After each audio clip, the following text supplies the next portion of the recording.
Usapan natin sa umaga ding ito ay yung sinulat ni Santiago ang sulat sa mga mananampalataya na ang dapat raw ang pananalig hindi lang po sa isip o sa pagsalita, kung hindi ito po dapat epektibo, buhay, gumagana at ginagawa.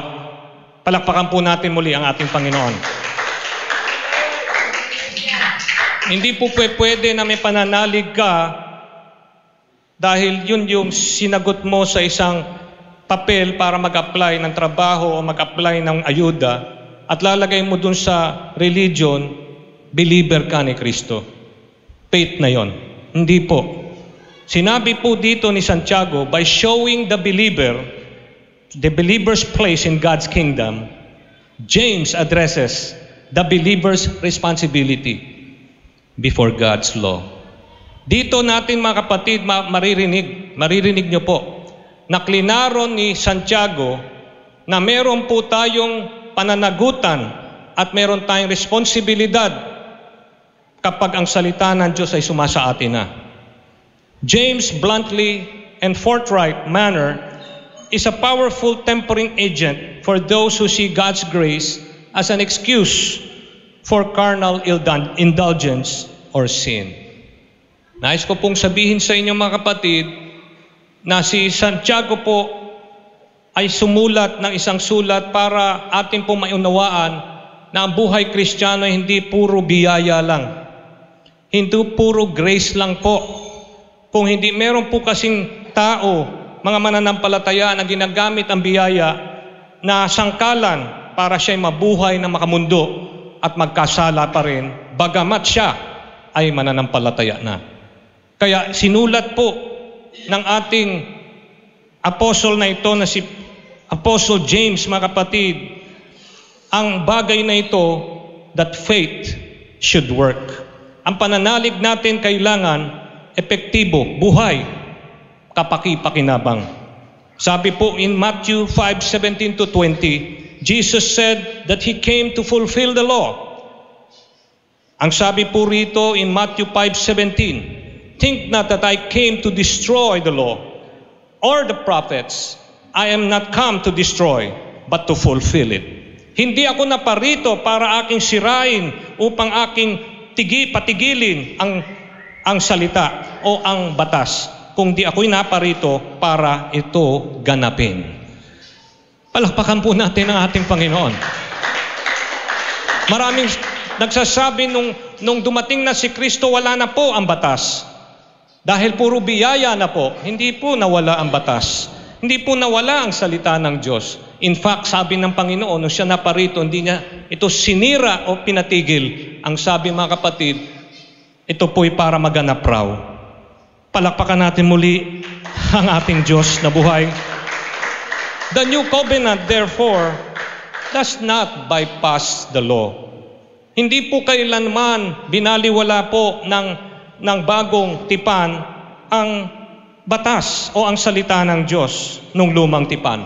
It enables believers to live it. Nung ito po ay ginanap na ng Panginoon, ay atin na po ito pwedeng isapamuhay dahil binuo na nga ng Lord nung siya'y naparito ang kautusan niya.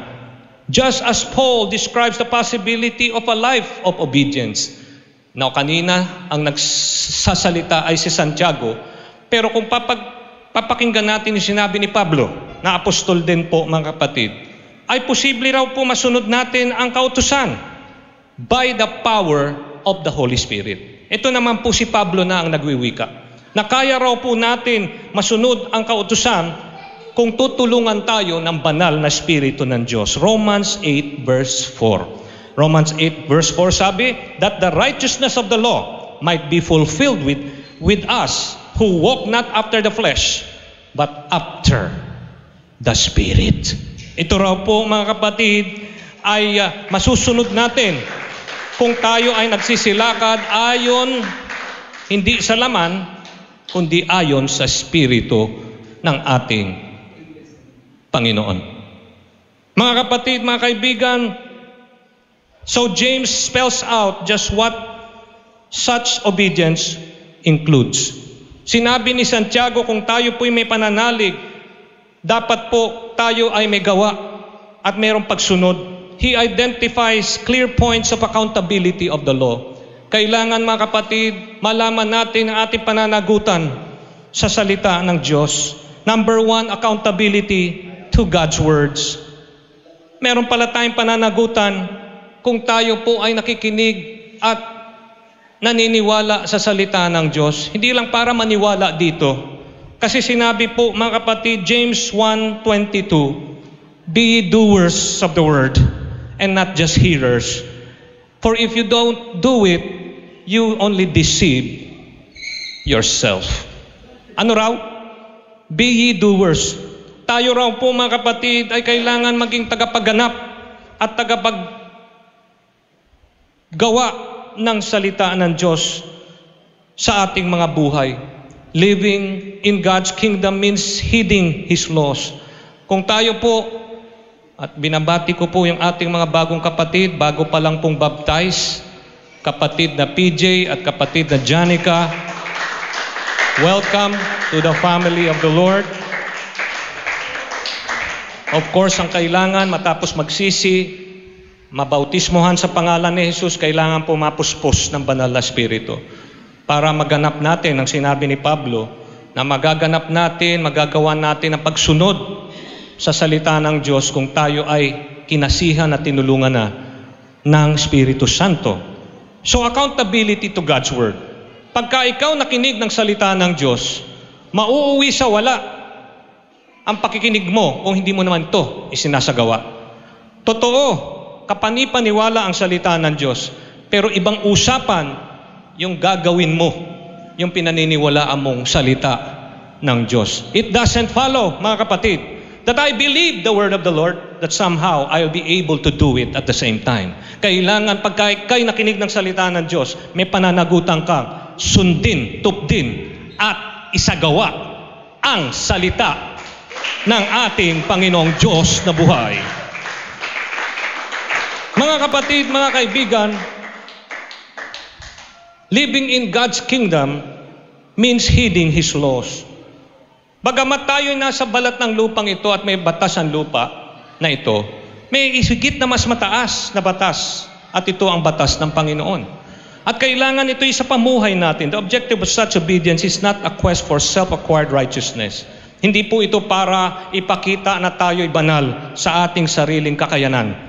Kung hindi ito po, mga kapatid, ay pagsunod at pagpapakumbaba sa salita ng Diyos, which means that the flesh can never attain self-righteousness. Hindi niya matutuwid ang kanyang sarili kung hindi tutulungan ng ating Panginoon. We are simply to allow God's power upon our lives, God's words to reveal our shortcomings, our sins, our disobedience, and push us for self-correction and obedience to Him. Paano natin malalaman ang pagkakamali natin kung walang salita ng Diyos ang tutuwid sa atin? At pag tinuwid naman tayo, tayo na ang kikilos para maging maayos na yung ating buhay. Yung sumusunod na tayo sa gusto ng ating Panginoon. Dahil isa pala sa ating pananagutan, yung tupdin at sumunod sa salita ng Diyos. Accountability to the Word of God. Number 2, mga kapatid, accountability to active works. Kailangan pala kung tayo ay naniniwala sa salita ng Diyos, makikita sa ating mga gawa yung ating pananalig. Pwede mo sabihin kay Christian, pero magsisilip sa buhay mo, yung mga kilos mo, ito ba'y nagpapatotoo na kay Kristiyano, asa man kang lupalop, makita at mapaparaon. Sinabi rito mga kapatid, Santiago 2:17, even so faith, if it hath not works, is dead. Being alone, it is not enough, mga kapatid. Kailangan yung pananalig, may kaakibat na paggawa na sumusunod sa kanyang pananalig upang yung dalawa magtulungan at makumpleto itong dalawang ito. Hindi pwedeng pananalig lang ang sasabihin mo, I have faith. Kasi sasabihin mo, ako'y may sakit, I have faith, pagagalingin ako ng Diyos. Pero yung gawa, kailangan may gawa rin po, may kilos. may aksyon. Muli, ang sabi po rito mga kapatid, ang struktura po ng value ni Santiago, kakaiba siya kay Pablo. Si Pablo more on grace, more on faith, pero practical si Santiago. Sinabi niya, anong uring pananalig meron ka kung wala ka namang aksyon? Kung wala namang ebidensya, what is your faith? It's dead. It's nothing. Ang sabi pa nga ni Santiago mga kapatid, it's not humanistic exercise. Ano ba itong tinasabi nating ritual ba to? Yung kagandahan, yung pagkapunta ka ng church, magsindi ka ng kandila, etc. Ritual? Hindi po. Ito po spiritual action. Palakpakan po natin ng ating Panginoon. Kilos na spiritual na paggawa. At ito po ang ibig sabihin dito sa verse 26. For as the body without the spirit is dead, so faith without works is dead. So inihantulad mga kapatid yung pananalig sa dapat na meron pong gawa. Kung hindi, ito'y mahihantulad sa katawang walang buhay, walang spirito. See? So pwede mo sabihin ikay may katawan, wala namang spirito, patay rin po yun. Kailangan yung katawan may kaluluwa para maging buhay. Ganon din po ang pananalig. Kailangan meron pong spiritual actions, mga kapatid. For as the body without the spirit is dead, so faith without works is dead. Alam niyo mga kapatid, palagay ko malilinawan kayo sa sinabi dito sa talinghaga sa Mateo 21, 28 hanggang 33, is it? If you will open your Bible, there is a parable of the two sons. The two sons were instructed by the parent or the father to go to the vineyard and do some work at the site. Ang sabi nung una, ayoko, hindi ako pupunta. Pero matapos niyang sabihin yon, pagkadaka, siya'y nagsisi. Ang sabi niya, kahit umayaw ako, pupunta ako. Kikilos ako, pupunta ako dun sa ubasan. Yung isa naman sabi niya, tayo, okay. Pero hindi nagpunta. Alam niyo mga kapatid, kung babasahin natin dire-diretso yung kwento, sinabi ng Panginoong Hesus, yung huli na una pa, yung nangaral si Juan Bautista ng katwiran, kayo na naniwala, hindi kayo nagsisi. Pero itong mga patotot, itong mga makasalanan, yung mga tax collector na hindi naman talaga binabayad sa yung buwis lahat at may binubulsa sila, mga magnanakaw, wika nga, sila pa ang nagsisi. Kaya ang sabi ng Biblia, mas nauna pang nakarating sa langit, itong mga tao na naniwala at nagsisi rin. Kasi yung naniwala lang at hindi nagsisi, hindi po naging lubos ang kapatawaran na kanilang natanggap. Ang pinatawad talaga, yung naniwala at nagsisi. Kaya sabi ng Bible, nauna pa raw yung mga harlots. Nauna pa raw po itong mga tax collectors sa kalangitan kaysa yung mga tao na dapat na sila na nga'y mauna sa pagmarcha patungo sa kaharian ng Panginoon. O mga kapatid, mga kaibigan, ilan po rito, naniniwala naman, huwag na natin sabihin hindi. Sabi nga ni, si Santiago rin nagsabi nun tunay na kayo naniniwala sa iisang Diyos. O, tama. Pero yung paniniwala na walang ebidensya ng paniniwala, hindi tunay na paniniwala. Kailangan yung paniniwala, mayroong spiritual action. Alam niyo mga kapatid, ang mabuting balita, 1 Corinto 15, si Kristo Jesus namatay, siya'y ilinibing at siya'y nabuhay na namang muli. Tama? Alam niyo mga kapatid, para maging totoo ang Acts 2:38, para tayo lahat maligtas, kailangan merong munang maghandog ng buhay. Kailangan merong magbigay ng biyaya sa atin, kabutihang loob. Walang iba kundi ang ating Panginoong Hesukristo. Palakpakan natin siya mga kapatid. Acts 2:38 is not really, it's nothing without grace of the Lord, without the gospel of the Lord. But the gospel is not complete if there's no Acts 2:38. Kasi para ikaw ay lubusan talagang maniwala sa Panginoon, kailangan kayo makapagsisi. You have to reconcile with the Lord. That's why before Brother PJ and Sister Janica was baptized in the pool of Bethesda. No, it's not pool of Bethesda. It is the pool of Carino. Sa inyo po yun. Yung resort na yon. Sabi po ng Bible, sinunod po nila yung sinabi ng Bible, magsisi. So there will be reconciliation with the Lord. Palakpakan natin muna muli ang ating Panginoon. Tapos be baptized in Jesus' name. What does that correspond to the gospel? When the Lord Jesus was crucified and He died and He was buried, that is what is symbolized by the baptism in Jesus' name.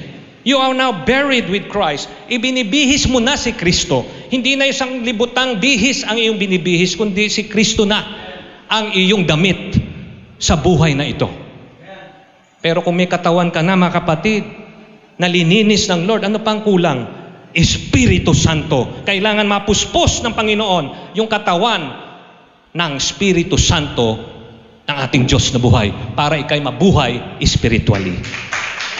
Masunod mo yung salita ng Diyos. Kaya hindi po pwede na pananalig lang. Ilan po sa mga churches ganyan po ang pamantayan. O mga kapatid, tanggap po kayo, lapit po kayo dito. Tapos naluluha yung tao. Oh, born again ka na, Brad. Paano naging born again yung tao? Umiyak lang. Kailangan yung tao magsisi. Kailangan siya mabautismohan sa pangalan ni Jesucristo. Kailangan siya mapuspos ng banal na Espiritu. At sabi ni Pablo, kung ikay napuspos ng banal na Espiritu, masusunod mo. Hindi ka mahirapan masunod yung kautusan ng Panginoon na nung siya'y naparito, hindi niya sinira. Kumbaga, binuo niya pa. Ginanap niya pa para ating masunod. Faith that works. Faith with works. Faith that has evidence that indeed the person already have true faith. True faith, ladies and gentlemen, is the faith that works. Ito dapat ay pakinabang. Ito'y dapat buhay. Ito'y dapat epektibo. Palapakan natin muli ang ating Panginoon. Mga kapatid, mga kaibigan, accountability for one's words. Kanina, accountability sa salita ng Diyos na ating naririnig. Ano raw sabi? Narinig mo salita ng Diyos, gawin mo. Ngayon, mga kapatid, tayo rin pala'y responsible sa ating winiwika. Paano ba tayo magwika, mga kapatid? Pagka ikaw ba ay mananampalataya, tama pa rin ba yung nagmumura? Oy, pastor, meron nga ako nakita sa TV. Bagamat sumalangit na ang kaluluwa niya. Pero siya nangangaral dati. Sabay dura pa. Ang sagwa, nagmumura. Kaya ako, pastor, mananampalataya, nagmumura rin. Ay, hindi po mabuting ehemplo po yun. Kaya nga doon po, question mark po eh. Kung siya'y tao ng Diyos, kailangan yung kanyang pananalita. Meron siyang pananagutan doon. Dapat malinis po. Amen. Kung makalangit ka at mananampalataya ka ng Panginoon, dapat ang salita mo malinis. Dapat pure. Ang sabi nga mga kapatid, Gawa 3:1 hanggang 18, how a person talks shows to which kingdom he or she truly belongs. Malalaman kung saang kaharian ka napapabilang. Pakinggan lang yung salita mo. Abay, lahat ng salita, pati yung salita pa ng mga kabadingan at kabaklaan at katumbuyan, alam na alam mo. Mukhang at home ka sa sanlibutan. Kasi sa totoo lang, ang mananampalataya, iba po ang kanilang salita. Ang salita nila, mga kapatid, maka-Diyos. Ang salita nila, banal. Ang salita nila, malinis. Palakpakan po natin ang ating Panginoon. Ay, wala pong makita mo sa sulat ni Santiago rito, hindi na po siya diplomatiko magsalita. Yung ligoy-ligoy, hindi. Pag sinasabi niya maka-demonyo yung ginagawa natin, sasabihin niya maka-demonyo. Pagka maka-impyerno, sinasabi niya na ganun. At sinabi niya na nga, ang dila natin, kung hindi raw natin ito babantayan. Hindi po ito mapaamo. Ang mga lahat raw ng hayop, napaamo na ng tao. Pero ang tao, hindi niya mapaamo ang kanyang sariling dila. Kaya ito raw ay parang apoy, sabi nga po sa Santiago 3:6. At demonic pa, Santiago 3:15. Paano ito naging maka-diablo at maka-impyerno? This wisdom descended not from above, but is earthly, sensual, and devilish. Ito raw pong pananalitang makamundo ay karunungang bumaba mula hindi sa itaas, kundi nauukol sa lupa, nauukol sa laman, at higit sa lahat, sa diablo. Church, I tell you, mag-ingat po. Kung sinasabi mong mananampalataya ka, kailangan makita mo sa iyong sarili, kailangan maranasan mo sa iyong sarili, may pagbabago ang buhay mo. Hindi lang sa isip, pati rin sa salita. Palakpakan natin ang ating Diyos.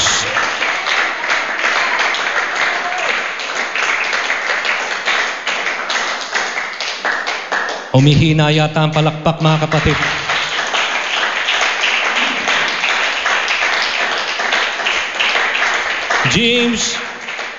James uses to describe the source of people's speech if their words doesn't align with God's law.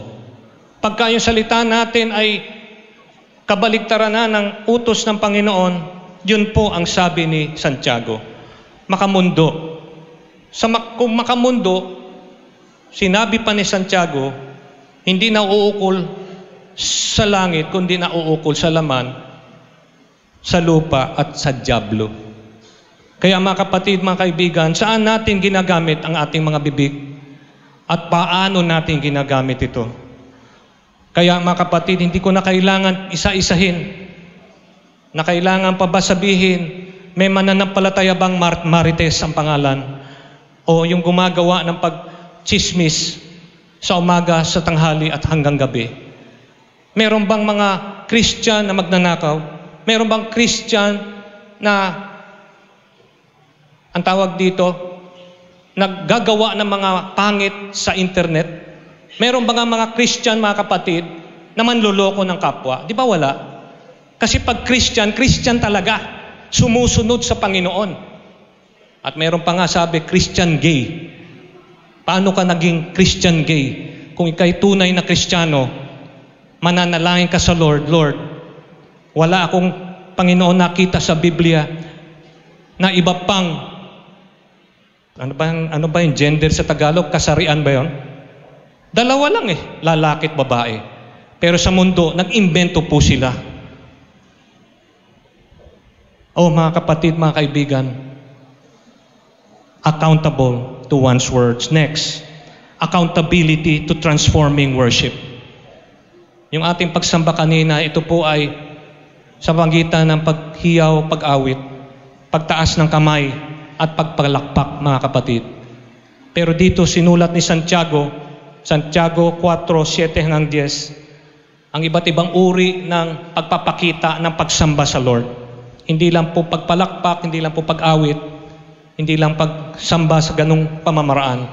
Sinabi po rito niya sa 4 na kabanata, submit to God. Magpasakop raw sa Diyos. Draw near to God.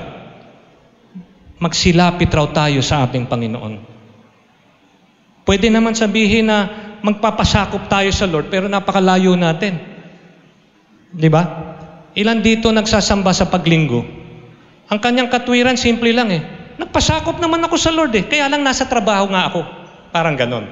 Pero iba ang sabi ni Santiago, kung ikaw ay nagpapasakop na nga talaga sa Lord, kailangan ikaw ay lumalapit din sa Panginoon. Huwag mong palapitin ng Diyos sa iyo. Tayo ang may kailangan sa Kanya, hindi siya ang may kailangan sa atin. Amen? Amen? Gusto natin siya yung parang utusan natin Lord, bantayan mo yung bahay ko. Lord, ganito, ingatan mo ako, ganito, ganyan, puro utos tayo. Pero tatandaan natin, ang Diyos ay Diyos. Panginoon natin siya. Kaya tayo ang susunod sa Kanya. Magpasakop, lumapit raw, at magpakababa sa presensya ng Panginoon. Yung ilang tao, mga kapatid, baliwala sa kanila. May gawain ang Lord, nag-iingay. O bakit kayo nag-iingay? Sa amin, banal na ingay. No? This is sabi ng Lord sa Psalms, pag tayo sasamba, make a joyful noise. Oh. Yung aming ingay, may katuturan. Oh. Ikaw yung ingay mo, yung mga awit ng makaluma, yan ang sinasabay mo pa sa service. Kita mo gawain ng tao. Yan ba ang masasabi mo may galang sa Panginoon? Samantalang alam nila, ito'y simbolo ng presensya ng Panginoon, ang gawain ng Panginoon. Church, I tell you, worship. To submit to God, to draw near to God, and to humble ourselves to God. Wala pong tatanggapin ng Panginoon dito, mataas ang loob. Because the Lord resists the proud. Ayaw niya na yung nagmamataas, nagmamagaling sa harap ng Diyos, hindi niya po hihipuin ang taong yaon.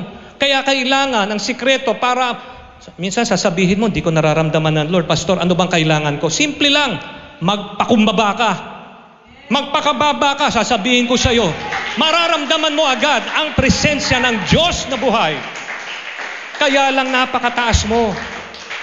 At sinasabi mo, meron kang relihiyon at meron ka ng pananampalataya at mas marunong ka sa pastor o dili kaya sa salita ng Diyos. Kaya paano kahihipuin ng Panginoon? Kailangan magpakumbaba. Magpakumbaba. Ikaw na matagal naman nananampalataya, hindi mo nararamdaman ng Lord, kulang ka lang sa pagpapakumbaba. Sasabihin ko sa iyo, doon sa mga bago, gustong makatanggap ng banal na Espiritu, magpakumbaba ka lang sa harap ng Lord. Sabihin mo, Lord, kailangan ko matanggap ang Espiritu Santo mo. Puspusin mo ako, O Diyos. Magpapakumbaba ako sa iyo. Ay, mabilis pa po sa kung anong oras pa. Kaya niyang gawin ang kanyang ipinangako. I tell you, church, kung ikaw, mga kapatid, ay sasamba sa Lord, such private brokenness before God will be expressed. Hindi lang po sa awit, hindi lang po sa pagpalakpak ang pagsasamba sa Lord. Pwede mong ipakita ang iyong katapatan na pribado sa Panginoon sa pagiging malinis. James 4:1-6 or verse 6 ang sabi po, but He giveth more grace, but God resisted the proud. Ayun na po. Ayaw po ng Diyos na yung lalapit sa Kanya, nagmamalaki. Gusto ng Diyos kung ikay lalapit, inaamin mo na kailangan mo ang Lord. Hindi yung sasabihin mo, sige, lalapit ako kasi kailangan mo ako dito eh. May mga ganon. Akala nila pag hindi sila sumama sa church, babagsak yung church. Kasi marami silang binibigay. Pag sila nawala ron, tingnan ko lang mawala ako kung anong mangyari sa church na to. Sasabihin ko sa taong yun, walang mangyayari sa church na yan. Hindi tutumbay ang church na yan. Hindi pag-aari ng tao ang church. Pag-aari ng Panginoong Hesukristo. Purity. Kalinisan. Sabi, but give grace to the humble. Pag tayo nagpakumbaba, bibigyan niya tayo ng biyaya. Pagka tayo mapagmataas, wala bang biyaya? Meron pa rin. Pero hindi tatalab yung biyaya pag mapagmataas yung tao. Kasi sabi nga ng Biblia, the Lord resists the proud.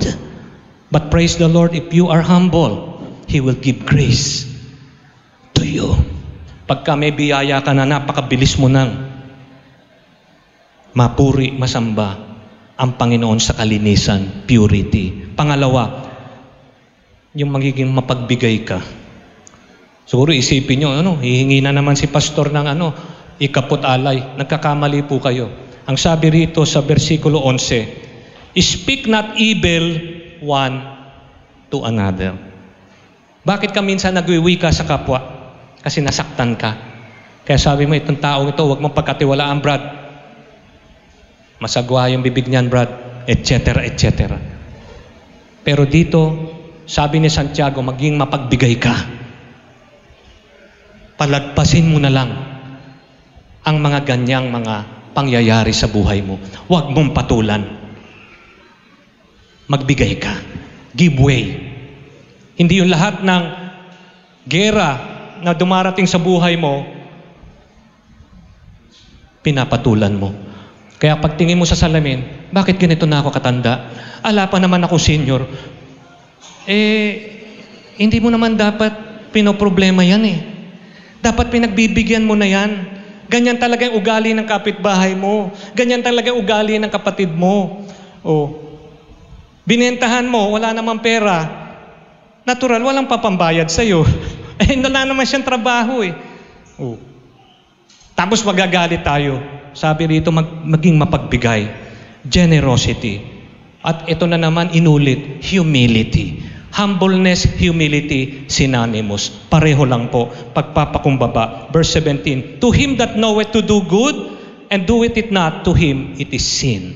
Kailangan magpakumbaba. Kailangan marunong tayong magpakumbaba sa harap ng Panginoon. Patas sa pagtrato ng kapwa in James 5:1-6. Sino po rito meron pong negosyo at nagpapasahod ng tao? May paalala si Santiago sa atin. Magpasahod raw tayo ng patas. Narinig niyo ako? Ang lakas ng amen. Magpasahod raw po ng patas.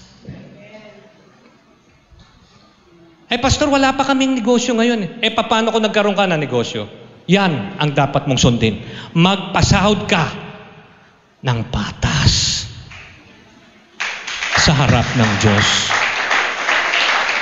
Para yung mga tauhan mo, hindi luluhod sa church at hihingi ng tulong. Panginoon, napakaliit ng aking sahod sa pinagtatrabahuhan kong Christian company. Panginoon, Lord, hipuin mo siya. Hindi na magpe-pray ng ganon. Ang prayer niya ganito, Lord, pagpalain mo yung amo kong Kristiyano. Bigay na naman ng aumento kahit na wala masyadong benta. Pagpalain mo siya, Lord. Pagpalain mo. Kita mo, ibang-iba yung prayer.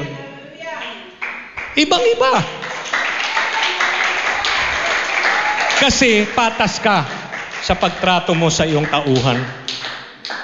Ito, mga kapatid, paalala, Santiago 5:7 hanggang 12. Bagamat verse 11 lang ang aking sasabihin sa inyo, sinabi po rito, patience, perseverance, rather than wilting before trial. Ilan po, mga kapatid, na mga mananampalataya, nangunguluntoy, nalalanta kapag meron ng pagsusubok. Ang paalala ni Santiago, persevere. Be patient. At huwag kang malanta para yung pagsusubok, malagpasan mo at mapagwagian mo. Patience. Pagpipigil. Hindi pagsuko sa ating Diyos. Kaya paggaganyan ang kilos mo, pagtingin lang ng kapwa mo, alam niya, Christian ka, no, Brad? Kahit kasi anong problema meron ka, umaabante ka pa rin. Kahit anong problema meron ka, masaya ka pa rin. Ano sabi nung preaching last week? Para palang po dun sa mga kapatid natin na hindi po nakarating, bagamat gusto po nila makarating dito. Exemplary living, exalted living, expectant living, and exultant living. Ano yung exemplary? Paano hindi magiging iba ang buhay mo? Niligtas ka na ng Diyos. Babaguhin niya buhay ng taong mga ligtas. So magiging ibang-iba buhay mo, exemplary. Magpunta ka sa trabaho, magnegosyo ka, maghanap buhay ka, iba ka. Mapapansin ka, exemplary. Pangalawa, exalted. Paano ka itinaas ng Panginoon o glorify? Hindi ka lang anak ng Diyos sa titulo.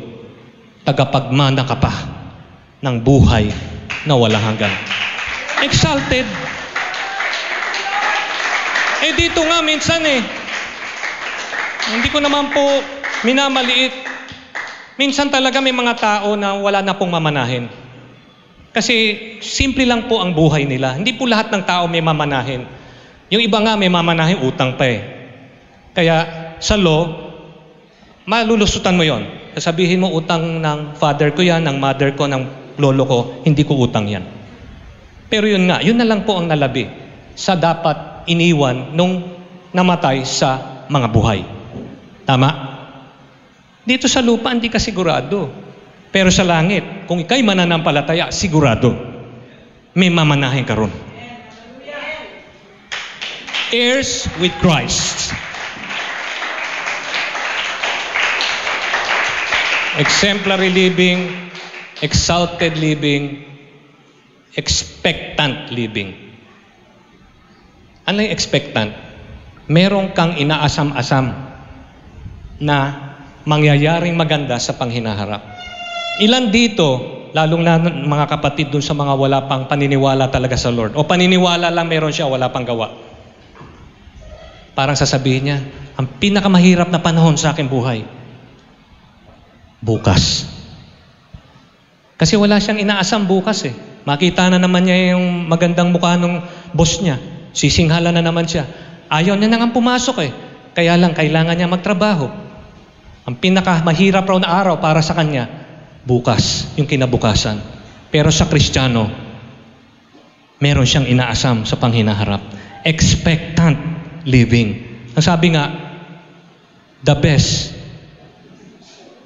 is coming soon. Parating na ang pinakamainam sa panghinaharap. Kasi yung pangako ng Lord matutupad yan. Kung di mo pa natupad ngayon, matutupad pa rin sa panghinaharap. No wonder may inaasam tayo sa Kanya.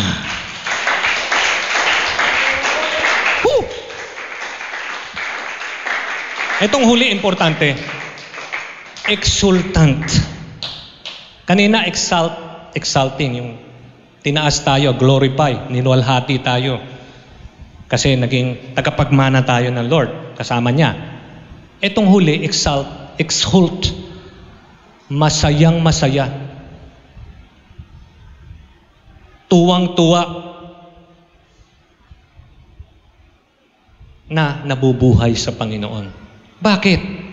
Kasi nangako ang Panginoon, ikaw ay higit sa matagumpay na tao. You are more than a conqueror. If God is with you, who can be against you? Kakampi natin ng Diyos, kumasa atin ng Diyos, higit tayong matagumpay. Kaya, wala kang dahilang magmukmuk. Sabi ko nga sa isang brother, Brad, bakit ang lungkot-lungkot mo? Pastor, puyat. Puyat lang. Noong isang araw naman, sabi ko, Brad, bakit parang malungkot ka? Puyat. Ayun palagi sinasagot niya. Pero sa Kristiyano, nakatulog ka man puyat. Exultant living. Masaya ka. May dahilan kasi. Because God is with you. If God is with you, who can be against you? Oh, ngumingiti na siya. Ngumingiti na po yung kausap ko dati na madalas malungkot. Kailangan lang paliwanagan kasi tayo mananampalataya, dapat makita ang ebidensya na tayo ngay tunay na mananampalataya. Sa kilos, sa gawa at sa salita. Praise God.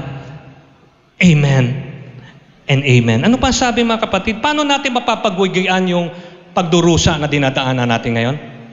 Paano? Patience. Perseverance. Yung hindi pagsuko. Kasi mga kapatid, ang Diyos natin, kasama natin. Sabi nga sa Santiago 5:11, happy. Naku po. Alam mo yung happy? Meron nga nag-video, o sabihin mo yung masayang, o yung malungkot na experience mo dyan. Alam mo yung malungkot kong experience, ganito.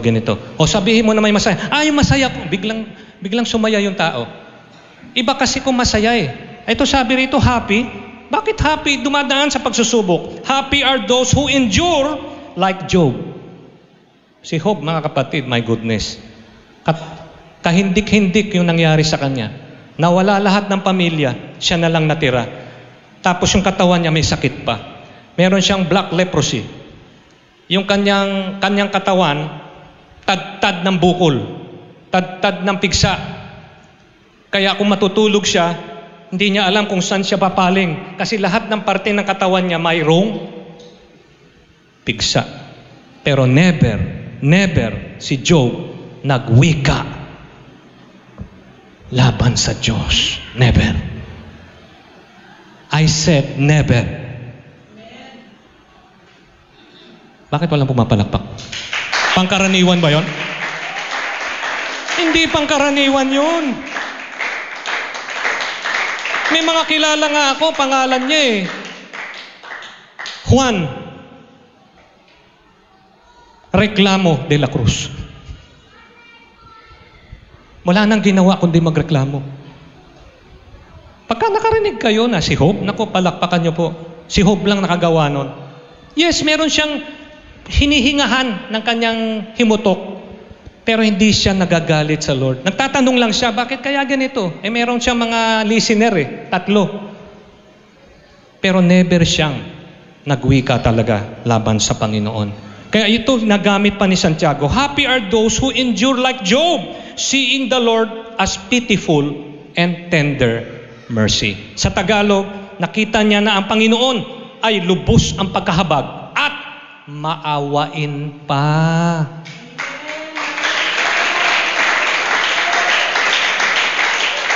Kaya, pag sumusuong tayo sa matinding pagsusubok, kaya. Kasi yung nanonood sa atin, yung kasama natin, yung sumasa ating Panginoon, maawain, mahabagin. Kaya tutulungan tayo sa panahon na kailangan natin. At huli, accountability for the weak. Kailangan meron tayo ring sagutin tungkol sa mga mahihinang mga kapatid kasama natin sa ating buhay. Ang marka ng tunay na lingkod ng Diyos ay yung kanyang pagiging maawain at mahabagin. The assignment to pray for the sick is found in James 5:14-15. Sino po rito may kailangan na prayer? Wala pong dalawang salita. Sa church na to, pinagpe-pray po namin agad. Meron po tayong kapatid na nakakalungkot, mga kapatid, mataas po ang kanyang BP. Hihinatid po sa emergency. At mabilis ang prayer ng mga kapatiran. Siyempre, ang unang nakakita, unang nag-pray. Ako pong huli na nakakita, huli na ako nag-pray. Pero ang magandang pangyayari, bagamat tumaas yung kanyang BP na pagkataas-taas na kailangan sigurong i-hospitalize, later on, bumaba, nag-normalize hanggang siya po yung nakauwi ng payapa. Bagamat hindi po siya nakarating ngayon, dahil siya kailangan magpahinga, pinagaling po siya ng Diyos.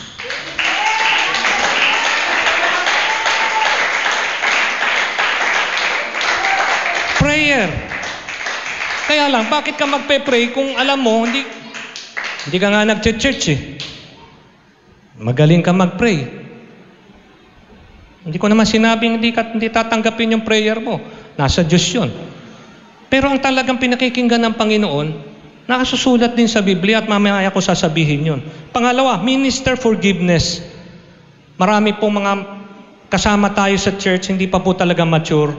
Nagkasala, nagkamali, nakawika laban sa mga tao, mga kapatiran natin. Minsan tayo ay nasasaktan at natitisod tayo. Hindi na rin po sila nag-church. Ang sabi po ng sitas dito, in James 5:13 and 16, minister forgiveness to the sinful and those failing. Patawarin po natin sila. Ang katuruan ng church natin, huwag na tayo magpatawad kung basta-basta kahit hindi humingi ng tawad, patawarin mo na lang. Kahit hindi humingi ng tawad. Di ba kaluwagan ng loob yun? Di ba ginawa ni Kristo yun? Sabi niya, forgive them, Father, for they do not know what they did. Patawarin mo sila. Kasi hindi nila alam ginagawa nila na ako'y papako sa krus. Na ako walang kasalanan. Ano yun? Hindi naman humihingi ng tawad yung mga tao Pero sabi ng Lord, patawarin na lang. Ganon din tayo. Tapos magtataka ka, bakit ang gaan-gaan ng loob mo? Kasi yung makabigatan mo nawala kasi pinatawad mo siya. Kasi nagngingit-ngit ka, bakit yung taong ito hindi naghumingi ng tawad sa akin? After 1,000 years, tsaka humingi ng tawad sa iyo, di wala na pong silbirin. Tama? Kailangan tayo na magpatama, sabi ni Santiago. Ang ganda ng salita ni Santiago rito. Praktikal yung kanyang mga payo. Palakpakan natin ang ating Panginoon. Woo!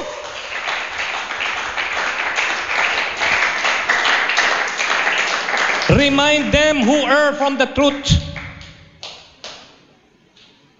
Remind them who err from the truth. Pastor, bakit? Di ba, Christian naman sila? Tumaas na nga yung kanilang mga posisyon sa ibang church. Bakit parang hindi ka pa rin friendly sa kanila, mga kapatid, Pastor? Alam nyo, mga kapatid, hindi tayo nasa lupang ito para maging kaibigan ng lahat ng tao. Kailangan kung nagkamali sa katotohanan, ituwid. Hindi ibig sabihin nasa Christian church, nasa katotohanan na po. Kailangan nasa apostolic truth. Nasa biblical truth ang church para mo masabi na yung mga sumasamba doon nasa katotohanan talaga. Palakpakan po natin ang ating Panginoon. Kung sa paramihan lang ng miyembro, di doon ka na sa Islam. Sa Islam, mga Muslim. Doon po, ang kanilang soul winning, paanakan ng marami. Magkakaroon ng maraming anak. Tapos yung mga lugar na wala pong Muslim, tatambakan nila ng mga ang soul winning nila, magkaroon ng maraming anak na Muslim. Kasi sa kanila, pag Muslim ka nang ipinanganak, hindi ka na pwede ma-convert. Yun yung para sa kanila. Ganon ba po, mga kapatid? Ang Kristiyano, hindi po. Ang Kristiyano, pagka yung kapatid na ligaw, aalalayan niya, sasabihan niya, Brad, huwag kang magpatuloy dyan sa iyong tinatahak na landasin. Baka mapahama ka. Kailangan tayo magsalita ng ganun para maligtas man lang natin kahit yung kaluluwa niya. Ang sabi pa nga po dito, reaching out to those falling away. Reach out. Huwag mong i-unfriend. Huwag natin sila i-unfriend. Yung mga ayaw na mag-church, yung mga nagwiwika sa church, huwag natin i-unfriend. Kasi sila yung higit na nangangailangan ng paalala sa Panginoon. Encouragement. Sabi po sa verse 16, Santiago 5, malaki ang nagagawa ng maningas na pananalangin ng taong matuwid. Maraming nananalangin, pero minsan hindi umiepekto. Bakit? Meron pong pamantayan, may basis. Ano raw yung pakikinggan ng Lord? Yung maningas na pananalangin ng matuwid na taong nananalangin sa Lord. The prayer of a righteous person avail much.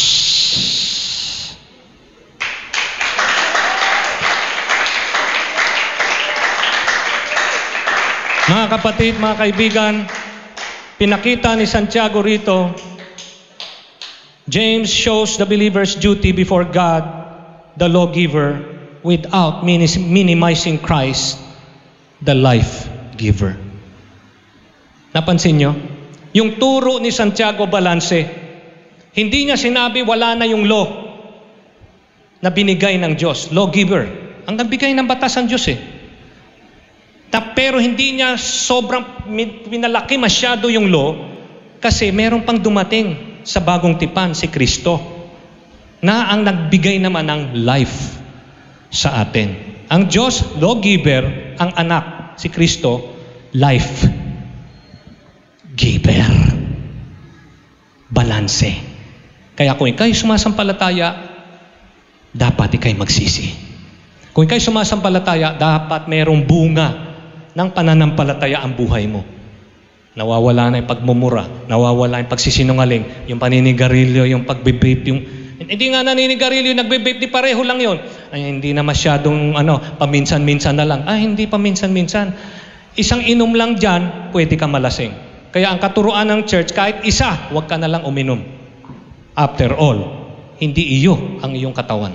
Ang iyong katawan, pinahiram lang ng banal na Diyos sa iyo. Alagaan mo yan. Huwag mong lasunin. Huwag mong lagyan ng mga bisyo. Huwag mong lagyan ng fentanyl. Huwag mong gamitin yan sa pangalunya at pakikiapid. Gamitin mo ito para sa Kanya. The faith that works.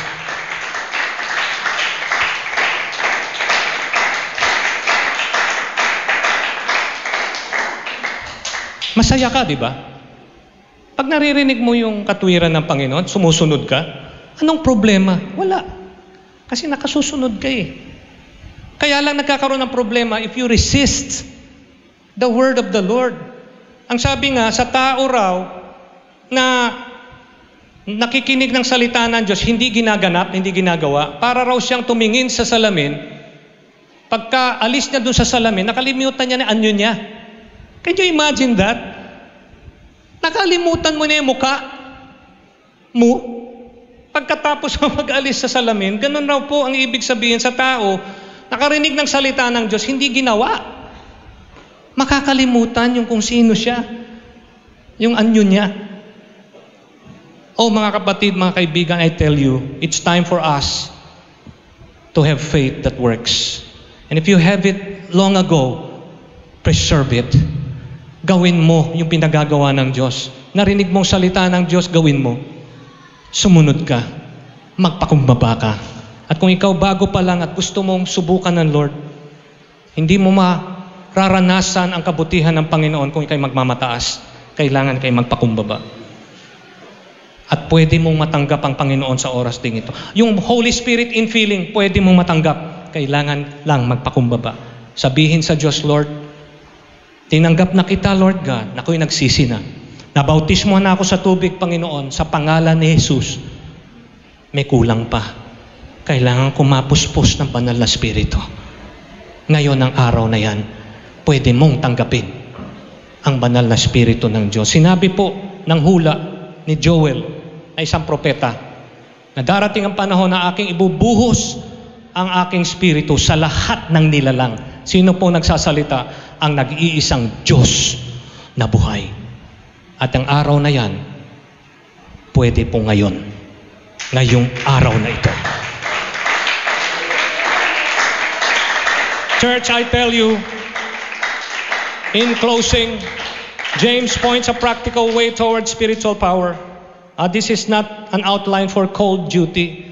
Hindi po ito listahan para kayo ay merong gagawa na do not do this, do not do that, do this, hindi po. Kundi yung bukal sa loob na gagawin mo kasi linagay na ng Lord yung kanyang salita sa puso. Hindi na kailangan ito ipapakita pa, o ito gagawin mo ha, o ito ha. Kung hindi, alam mo na. Kasi tinala na ng Lord yung salita niya sa puso mo. Kaya mabilis mo nang magawa. At ang wika nga dito, it is a promise that God will warm the heart and produce godly behavior. Tutulungan tayo ng Diyos, mabago itong bibig na minsan napakasangsang ang mga sinasabi. Nagsisinungaling na bibig. Ang warning nga ni Santiago, ika'y sumasamba sa Lord, pero nagsisinungaling ka naman mamayang konti. Parang bukal na merong konting lason. Ano ang bukal na may konting lason? Di buo ng nalason yung bukal. Kahit may konting lason lang, tama ba? Ganon din ang taong sumasamba sa Diyos na may konting lason ng bibig. Kailangan ito'y banal para pag sumamba tayo sa Kanya, katanggap-tanggap ang ating pagsamba sa Kanya. Palakpakan natin ang ating Diyos na banal. Woo! Hallelujah!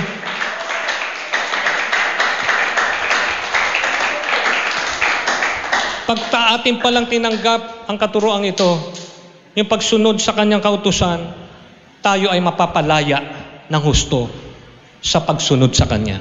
Kaya para kang nakatanikala, may bisyo ka. Hindi lang si Kristo ang mahal mo o Kanyang salita. Gusto mo pa rin magmadyong.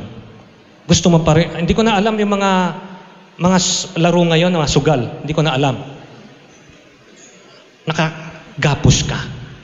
Meron kang chika babes. May asawa ka, pero meron kang ginagawang pangit. Kaya gapos ka. Hindi mo lubusang matanggap yung salita ng Diyos. I tell you, isuko mo lahat yan. Ngayon, sasabihin ko sa inyo, pwede ka mapuspos ng banal na Espiritu. Kasi ang gustong mapunan ng Lord, nasisidlan malinis. Kasi siya'y banal. Kaya kung tayo lalapit sa Kanya, hihingi tayo ng ayuda at biyaya na tayo pakabanalin niya. Para yung sisidlan na kung saan siya papasok, malinis. Malinis. Malinis. And they shall receive power.